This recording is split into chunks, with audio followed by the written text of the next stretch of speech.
আজকে আমি মিঠুন দাকে আবার কোথায় দেখলাম? তো চলো ব্যাপারটা তোমাদের শুরু থেকে বলি। তো আজকে আমাদের এখানে আসছে সুপারস্টার মিঠুন চক্রবর্তী, আর আমরা এখন ওনাকে দেখতে যাচ্ছি। আর ফাইনালি আমরা মিঠুন দাকে দেখার জন্য পৌঁছে গেলাম। আর দেখো এখানে কত ভিড়। এরপর আমরা কিছুক্ষণ এখানে অনুষ্ঠান দেখলাম। অনুষ্ঠান দেখার পর ফাইনালি সুপারস্টার মিঠুন চক্রবর্তী মঞ্চে চলে আসেন। এরপর কিছুক্ষণ ওনার বক্তব্য শোনার পর ফাইনালি মিঠুন দা ওনার ডায়লগ শোনালেন। এখানে লাশ পড়বে শ্মশানে।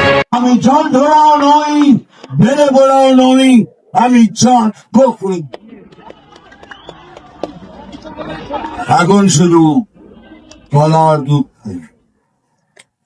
তুফান বছরে একবার আসি, যখন আসি তখন ভোলায় ঘটে, আর যখন যাই তখন আর ওনার ডায়লগ শুনে আমি খুবই খুশি, কারণ এতদিন ওনার ডায়লগ শুধু টিভিতে শুনেছি, আর সরাসরি ওনাকে দেখে আর ওনার ডায়লগ শুনলাম। তো গাইস ব্লগ শেষ, দেখা হচ্ছে নেক্সট ব্লগে। তো বাই।